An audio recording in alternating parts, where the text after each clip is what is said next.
I'm making this video really quickly to address a couple of issues that I've been asked constantly by people who do follow me, and they ask me like the same questions over and over, so I wanted to kind of make this video to address some of those questions basically. But first, I wanted to take a look at this article right here. Robert Kiyosaki, as you know, the author of Rich Dad, Poor Dad, says the U.S. stock market is headed for a giant crash followed by a new depression. Here are the only three assets he likes as protection. Okay, expert predictions for U.S. stock market correction are common these days. Everybody's basically saying the same thing. They say, oh, doom and gloom is coming. And they very well may be right. I personally believe that we're in a state of stagflation right now. Stagflation is demoted. It basically means, when you hear somebody say stagflation, it basically means that you've got a period of high unemployment, which we kind of have because a lot of people are really underemployed. So we have a period of unemployment. We have a period of high inflation. Then we have period of reduced GDP. Now, many people argue that's due to coronavirus reducing our productivity, but then again, our productivity was down before coronavirus. We also have a very high national debt, which will cross $29 trillion if it hasn't already. And pretty soon, probably this time next year, it'll be $30 trillion. The Federal Reserve cannot raise interest rates because if they do, the national debt will become unserviceable.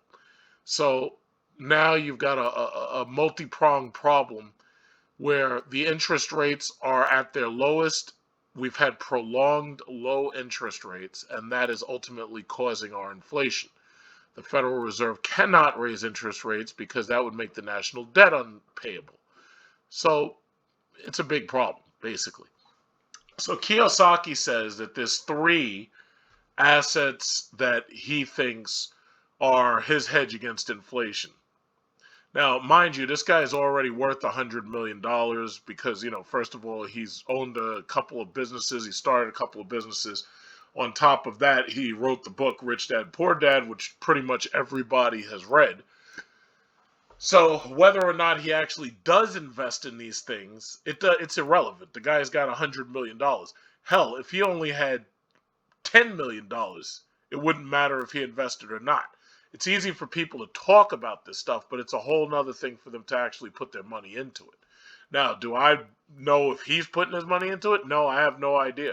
I have no idea about the assets that he holds.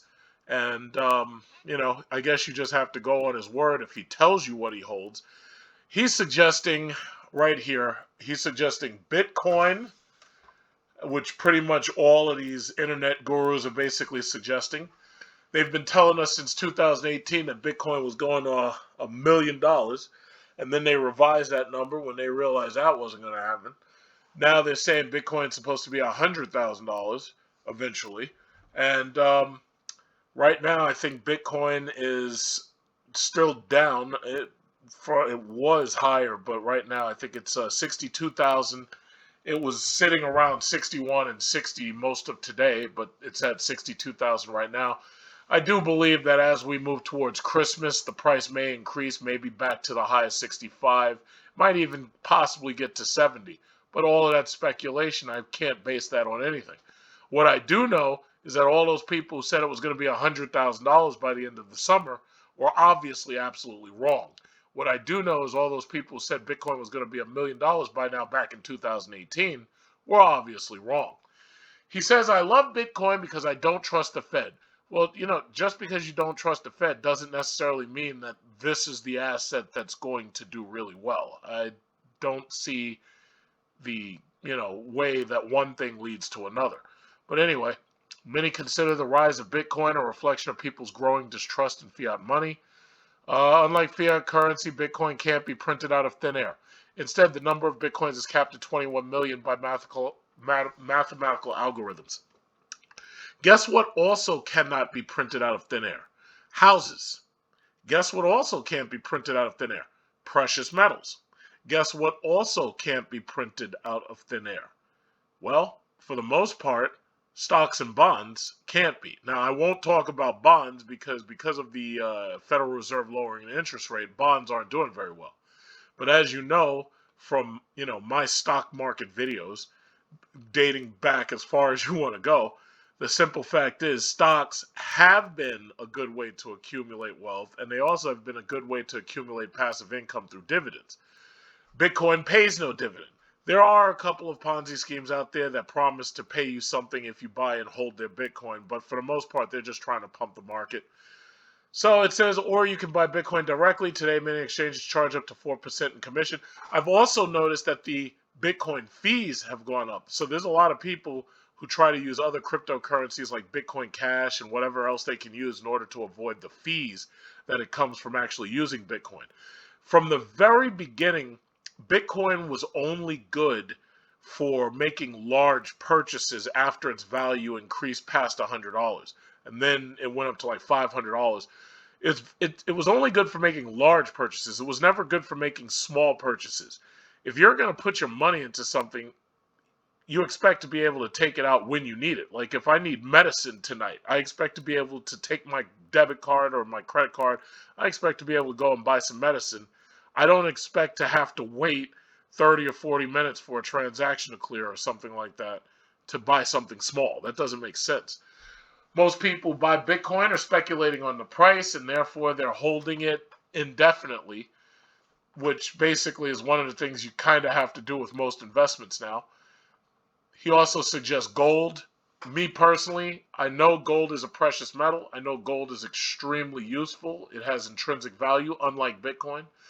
And he also recommends silver. Silver is very important, especially to medical instruments. Silver has intrinsic value. Silver has been holding its value, and it's been up reasonably over the last 20 years. The issue that I have, however, is that with any of these gold, silver, even cryptocurrency, the reality is that if the Fed is continuing to cause inflation, then the amount of, let's say, Bitcoin that you need increases. See, the problem is that the interest rates have been kept ridiculously low. Let's say right now, for sake of argument, that you had $100,000 worth of Bitcoin. Well, first of all, if you wanted to buy something, like for example, if you wanted to buy a house, $100,000 in Bitcoin is obviously not enough. Let's say if you had $300,000 in Bitcoin. Well, the average price of a house is about $400,000. They said the median home price in America is about $400,000. Simply because of the Federal Reserve causing inflation, whether Bitcoin is capped or not, you continue to need more and more and more of it to actually be considered wealthy or rich. Even if you were going after, say, a Lamborghini, like all of these gurus on YouTube claim that they've got, the simple fact is you're talking about something that costs between $300,000 and $700,000.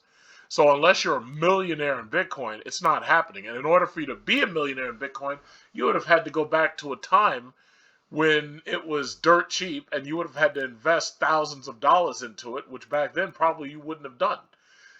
So ultimately, inflation is the real enemy. It doesn't really matter what you have. Even, and I'll go so far as to say, even if you have stocks, in order to actually make serious money, you have to have made so much gains on the stock until it's able to balance out the cost of the inflation. The inflation is ultimately your enemy.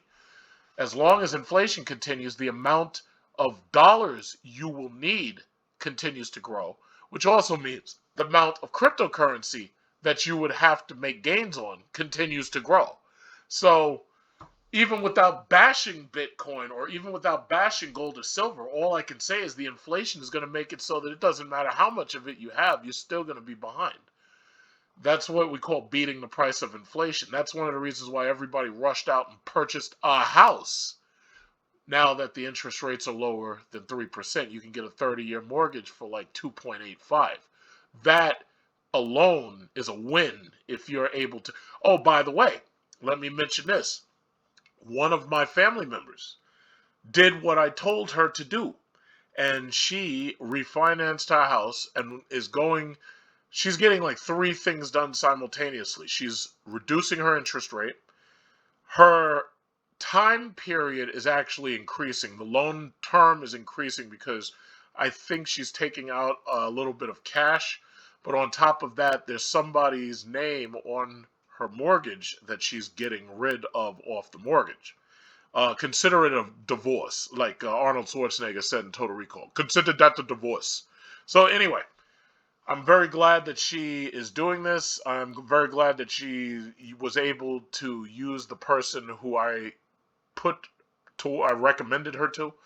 Um, and yeah, so that's going to get done early this week coming. So I'm very happy to hear that. It'll be done before Veterans Day. Um, Other than this is what Robert Kiyosaki was saying. Now, me personally, I don't take Robert Kiyosaki's advice like that strongly. There are other investors in the market who I actually pay more attention to, like Warren Buffett, who's obviously far more richer than Robert Kiyosaki. I believe Warren Buffett's over $50 billion. Um, but I'm not discounting what he's saying. I'm just saying that there are other investors who I pay way more attention to. So anyway, now that that's out of the way, let me make this very quick because it's 11 minutes in and I don't feel the need to really run past 20 minutes. But a lot of people have been asking me, is it too late to buy into the stocks that I've bought into, that I've made money off of, that I've recommended? Now, I personally don't think it's too late because there's a lot of opportunities, there's a lot of companies that there are a lot of companies that haven't even come onto the market yet. Like, for example, Rivian, for example, is an electric truck maker. They haven't even offered a stock value yet. I personally believe that electric vehicles are going to be big in the near future, and we're basic like you've seen how well Tesla's performed. Mostly Tesla's performed that way not because of the cars, because the cars really weren't profitable until the Model 3 and the Model Y. Tesla has performed so well because now they have the supercharger network that they're going to open up to everybody else with electric vehicles. Tesla's also performed well because they focus on battery manufacturing and electricity storage, and they also happen to make cars. And then you have other things like SpaceX, but here's the problem. SpaceX, as much as people get excited about space, the issue is right now space exploration is not profitable. There's no profit in firing rockets into fucking space. None. The only time space exploration will become profitable is when we're able to mine or colonize other planets or asteroids or something like that. Once we're able to extract mineral resources from like asteroids or something, then space travel will be profitable. Am I saying invest in it or don't invest in it? No, I'm not saying that. I'm saying right now it's just not profitable. Part of the thing that I notice about Tesla is they don't pay a dividend. Tesla splits its shares in order to allow more people to get in. And some people like it, some people don't. The people who like it are the people who get to get in. Like, if you had listened to me when I told you about their stock split, I believe they did a stock split that was 5-1 off the top of my head. But Tesla's stock split has basically made a lot of people a lot of money. In fact, had you bought Tesla when I did back in 2012, you would have made significant money if you had put a decent amount in, 10,000, 5,000, whatever. Some people, actually bought Teslas back then, but if you had spent that same $70,000 on the actual stock, which obviously you didn't have, but if you had spent that $70,000 on Tesla stock then, you'd be worth like $12 million right now or something like that. I've seen the breakdown before. But there are a lot of companies, just to get back to my point, that are still down and they are still purchasable despite the fact that they're only a few dollars more than their 52-week lows. However, they mostly do not pay dividends right now. The only one here that pays a dividend that I'm showing you right now is Jets, and Jets pays a 0.00056 dividend, which basically isn't even worth mentioning. Air travel is not profitable right now, and it probably won't be for a while thanks to coronavirus, unfortunately. However, if you're the type of person who wants to put some money into a stock, let it float, and then sell it, well, You could do that with, as you can see, JetBlue, uh, Japan Airlines, China Airlines, Air YY, that's what it is. There's also American Airlines. United Airlines is up considerably from the 52-week low. They're up about $20 more. But the thing about it is, those are some that you could get. However, right now, I'm telling you, it's like if you do buy into them, it's going to be a long time before you could sell at a profit. Cruise lines. I talked about this ad nauseum. I tried to get people in when Royal Caribbean and Carnival, when these things collapsed. Right now, there's no real cruising because there's no real vacations. Borders are closed in other countries. When tourism does make the comeback after they've inoculated the last holdout, or after they vaccinated the last holdout, yeah, eventually tourism's coming back. I foresee a lot of companies that have been focusing on vaccination. They're going to force their people to vaccinate. A lot of countries that have been closed are going to open up. Tourism is going to come back, and then you'll see air travel and cruising come back. But again, do you have the money and do you have the patience? That's the question. Oil has been, I can't tell you how much money I've made off of oil, and I can't tell you how happy oil has made me. I told you I am an oil man. I made so much money off of oil, I was able to pad all of my portfolios evenly across using the money from oil while paying my taxes from oil. Incredible. Oil has, well, first of all, you're paying $3.69 for a gallon of gas. I'm sitting back here. Yeah, it bothers me that it's that high, but guess what? I'm collecting dividends off that oil. There's so many, and they've gone up so well. I mean, CPE, TTI, SM, SLCA, they've done so well. So well. Now, if you don't want to go after the individual mining companies or the ones that actually do the drilling and all that, well, there are the big oil companies like Sunoco, Exxon, BP, Chevron, and Shell. Those are the big ones. Now, as you can see, yeah, the prices are pretty high, but you got to also think about it like this. You're not going to be able to buy as many shares as I did, so you're not going to make as much money off of it as I did as they escalated in value. However, if you're the type of person who's, saving money and you want to get more back for your money than the banks are willing to offer you, I've always maintained that big oil and big banks are the place to go when you're looking for those dividends.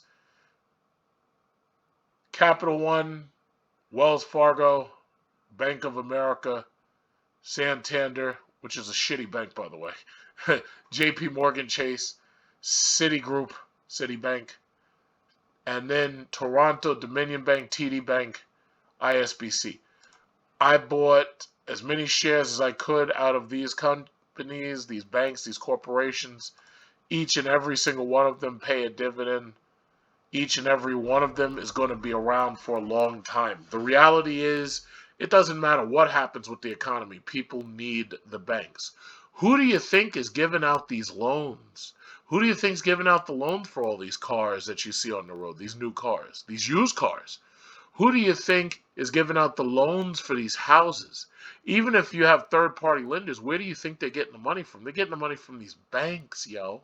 So I've been always maintaining that banks and oil, it's like if you go after banks and oil with your money, like if you want to set up, and I never go all into one stock. Like I've spread my money around, and basically I sit back and look and see what has performed better. Banks and oil, that's the way to go.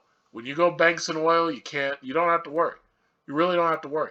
And keep in mind, these are not just oil companies. These are energy companies that are diversified. They see the changes coming. They make the adjustments. These names, Sunoco, Exxon, Chevron, BP, these names are going to be around for a long time. A long time. So those are my recommendations.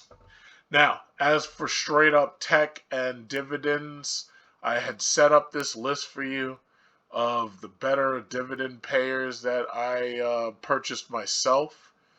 And within that list were here AT&T, Sunoco, Exxon, Verizon, BP, Chevron, Royal Dutch Shell, Gilead, Sanofi, Investors Bank Corp, Citi Group, JP Morgan Chase, AIG, Bank of America, Wells Fargo, Capital One, Walmart, Siri, Logitech, Microsoft, or Sirius, I should say, Microsoft, Visa, MasterCard, Nike, Apple, and Electronic Arts, General Electric, and NVIDIA.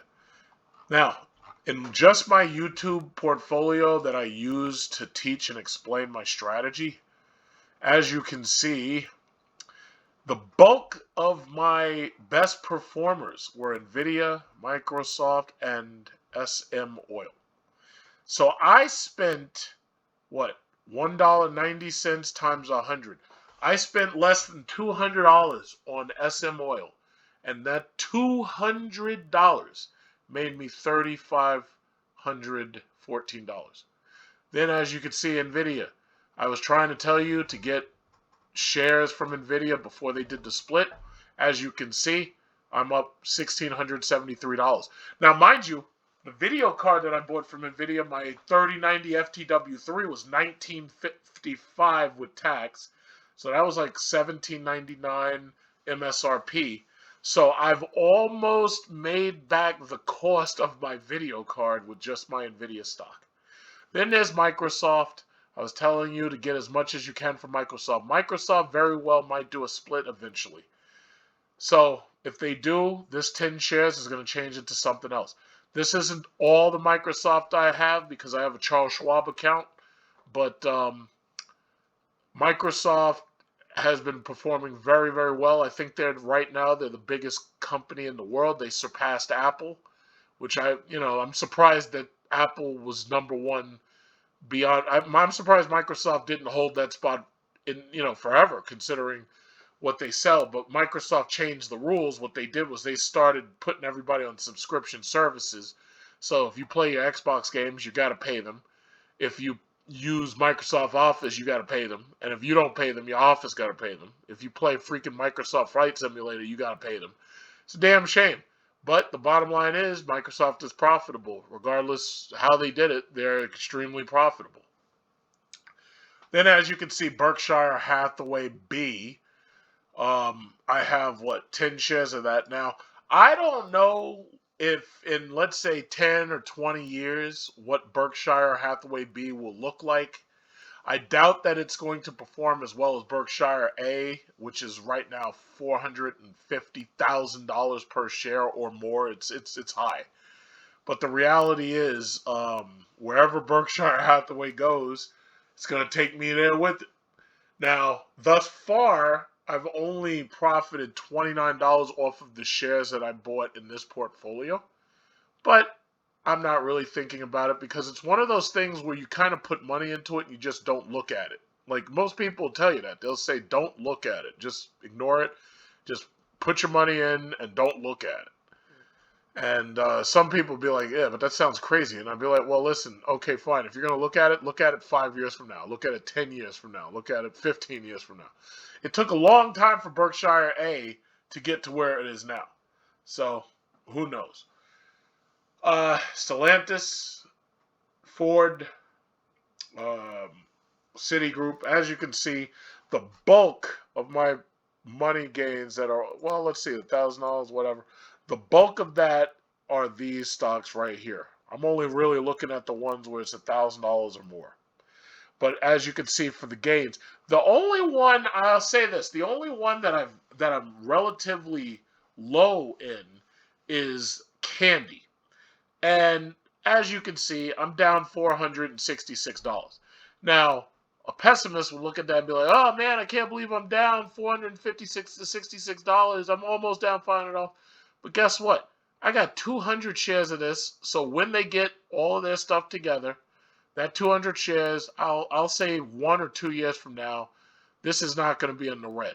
But the bottom line is, it's a loss of almost $500, but I've made a gain of $31,000. So what do I care? So it's not a big deal.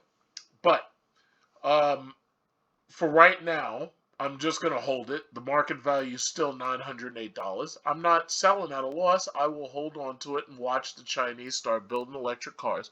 See, the thing about electric cars, again, and I've said this 100 times, the reason why I believe in them so strongly, and the reason why the charging infrastructure and the networks are so important, is because the government is mandating electric vehicles. This is not some pie in the sky fantasy. The government is mandating it. The government is saying electric vehicles are the future. We are going to make gas-powered vehicles illegal to sell. I mean, America's doing it. China's doing it. Europe is doing it. Everybody's coming out with electric cars now. I'm seeing more and more electric cars on the road. Like, I was next to a guy with a Volkswagen ID4 today, and I was just looking at him driving. I'm always next to somebody with a Tesla. I'm always seeing these cars, and I want one as my next car. And the thing about it is, it's just coming. That's just what it is. So, you know, it's inevitable. And my thing is, it's like you can either be on the ground floor, or you can, wait until the price goes up and then try to buy then. But again, that's basically what we're looking at. That's what I'm looking at right there, and that's my portfolio. So as you can see, as the dividends come in, I just either use it to buy more shares, or because I really don't cash out my dividends, I use it to buy more shares where I can. But that's basically it. As you can see, I'm down $2.66 for the day, but that's okay because over the last week I'm up $1,285. So whatever. Where is it? Where's my portfolio? The account overview. You can clearly see how I'm doing right there. You can clearly see it. If I look back just 1 year, you can clearly see the growth. Woo! Woo! Woo! So you can clearly see the growth. So I'm not even, I'm just not even worried about it. Over the last week, what is that? You can clearly see the growth.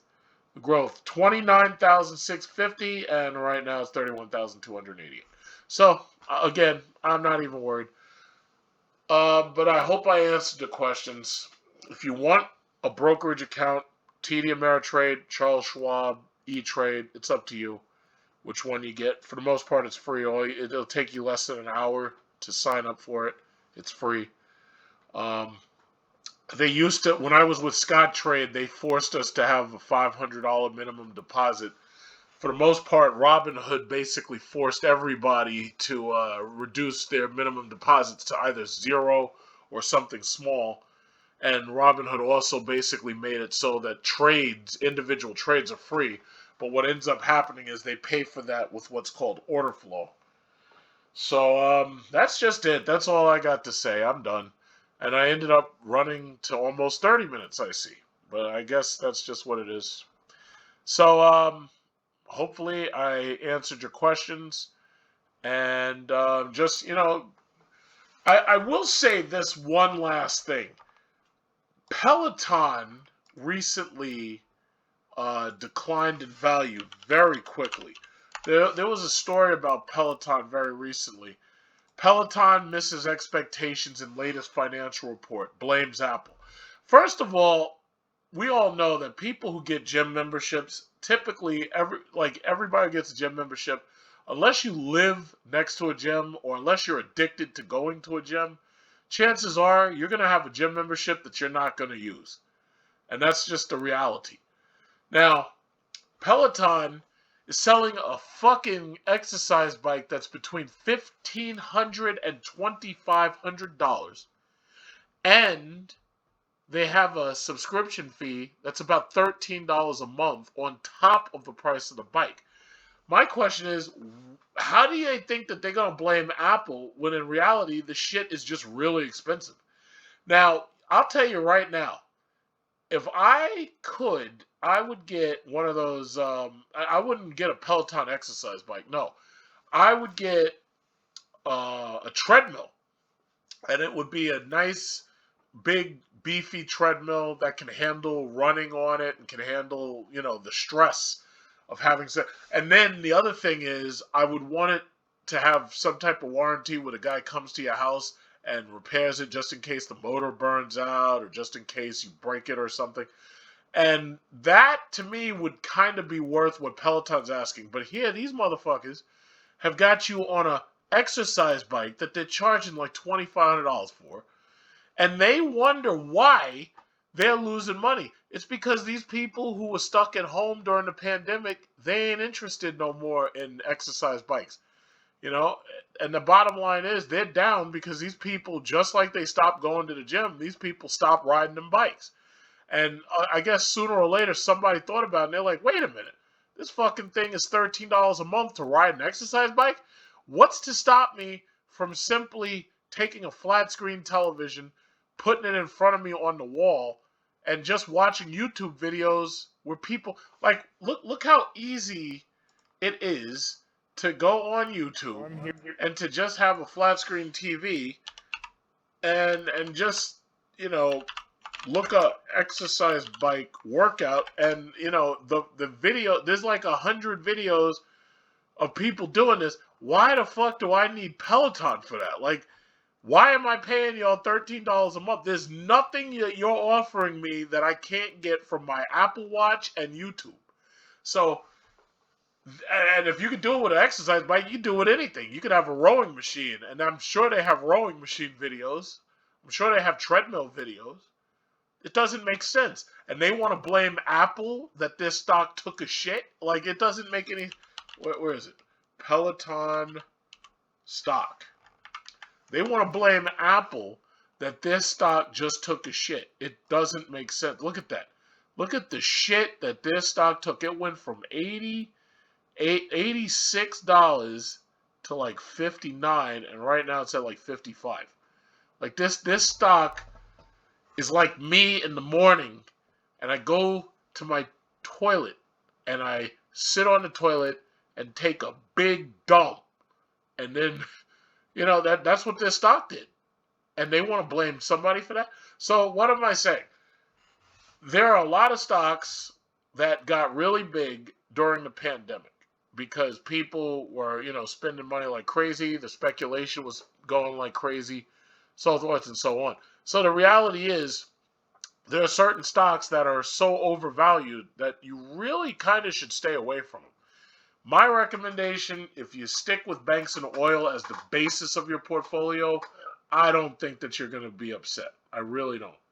But if you're going after these meme stocks and going after this Reddit bullshit, it's like, I don't know what to tell you. It's like, chances are you're going to end up losing money like all those people who bought GameStop over $300, or you're going to end up losing money like all those people who bought into AMC because they thought it was going to the moon. It's like, you got to be so careful. You cannot be peer pressured into... They have an old saying. They say, buy on the rumor, sell on the fact. If it's a rumor, that's when you should be buying. Once everybody knows about it, if you plan on capturing those gains... Once everybody knows about it, that's when you get ready to sell, and that's when you sell. And that's an old rule. Buy on the rumor, sell on the fact. And Peloton, the fact is, people don't feel like paying for no fucking $2,500 bike with a $13 per month charge. Like, what is this? Peloton posts biggest ever stock wipeout after forecast cut. It's like, what? Like, how long did they think they were going to be able to get away with this shit? Like, you're charging people top dollar for a fucking exercise bike. Like, how long did you think people were going to go for this? I guess they thought that they were going to go for it a little bit longer, but I guess they found out that they were wrong.